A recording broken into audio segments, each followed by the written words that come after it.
Hey Ross, here with Trucut CNC, and this video will be going over some more advanced features of the CAM aspects of Cut2D. So we have our job setup window open here. Same as the last job, we're going to hit OK.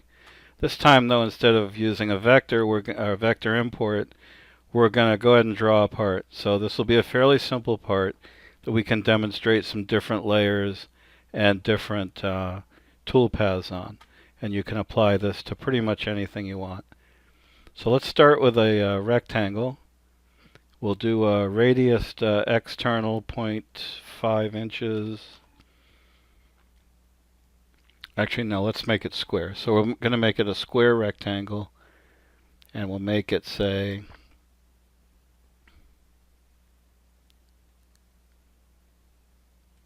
that big. Okay, and then we're going to draw in there a large circle right in the middle and see how it snaps to the middle. Okay, that'll be an inside contour. We're going to put some more holes here. These are going to be bolt holes. Okay, so we're going to make them fairly small.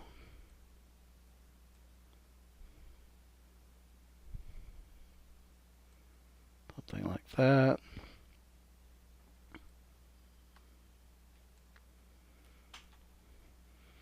And I just kind of freestyled that, so I could have dragged some guides over if I wanted to and snap those to guides, but I just freestyled those. So what we're going to demonstrate here is this will be an inside contour, this will be an outside contour, these will be on a separate layer for holes.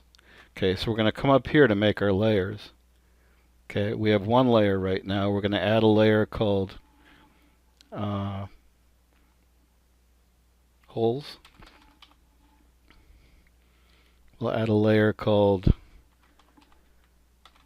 outside, and we're going to change the name of this layer to inside. Okay, good. So what we're going to do now is hover over this, highlight it, left click, and say move to layer. We're going to move that to the inside layer. This one, hold shift to multiple select, and that one, left click, move to layer, holes, and this one will go to the outside layer. Okay, cool, good. So now we have this, we have multiple layers. So now we're going to hit the tool paths tab over here. Again, pin it. And we're going to create a profile toolpath. Okay, so the first thing we do is select the tool. So let's do this. We're going to say this is 1/4 inch, and we're going to cut it with 65 amps. Good. And we're going to cut at, we're going to leave our spindle speed at 100%, but we are going to go back and change that. And I'll show you the reason I don't do it now. We'll get to that, but let's leave that at 100% for now. Okay, we're going to do an inside offset, and our leads are going to be, we're going to do the holes here. So we're going to do a straight lead.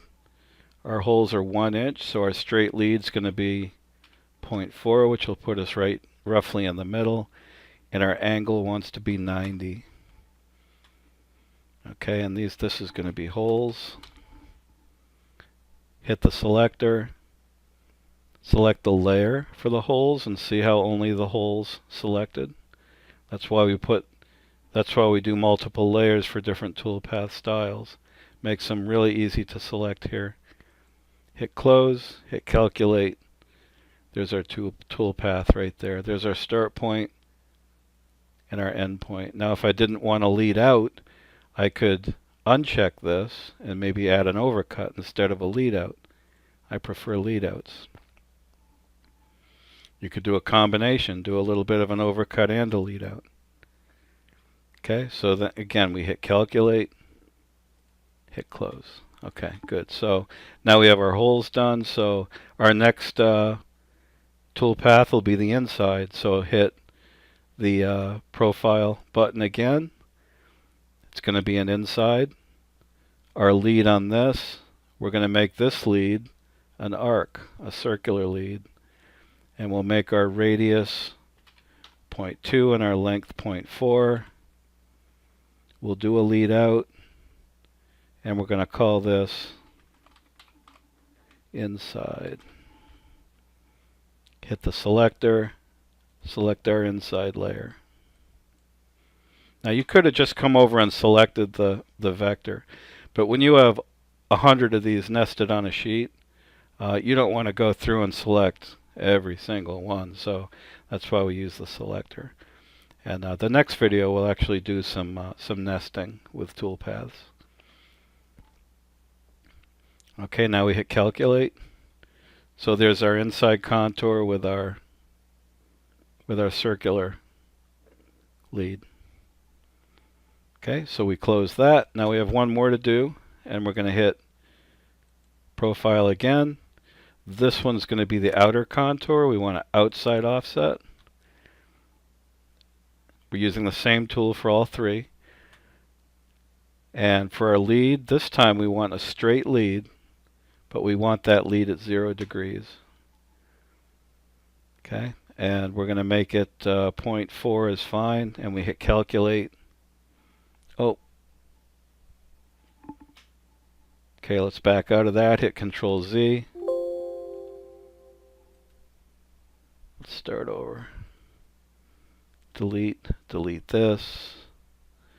I had the same inside selected already, so let's do this again. We'll go outside, leads, straight, 0 degrees, 0.4.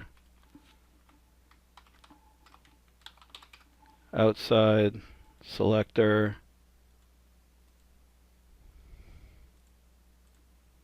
Okay, now we have our outside selected, and we hit calculate. Okay, now notice on this I didn't place my start points, and that's because it doesn't really matter. The start point on this one was here. It's usually a circle, it's usually going to be the top, and that's fine. But by default, Cut2D always puts your start point at the corner of a square rectangle. So, and I knew that's where I wanted to be to use this tangent style lead. So I didn't place start points, but I could have. Okay, we've created that. Now we hit close. Okay, so now we have these three different tool paths. So what the cam's going to do is it's going to create the tool path for these in this order. It's going to do the holes first. It'll cut all 4 holes. Then it'll cut the inside. Then it'll cut the outside. Okay, so let's hit save. There's the tool paths to be saved. We always want to make sure output all visible tool paths to one file is checked. Otherwise it'll just output the tool path I have selected down here. Okay, we hit save tool path. And call it base plate. And that's it. So in the next video, what we'll talk about is taking an odd shaped part with different lead styles and actually nesting it.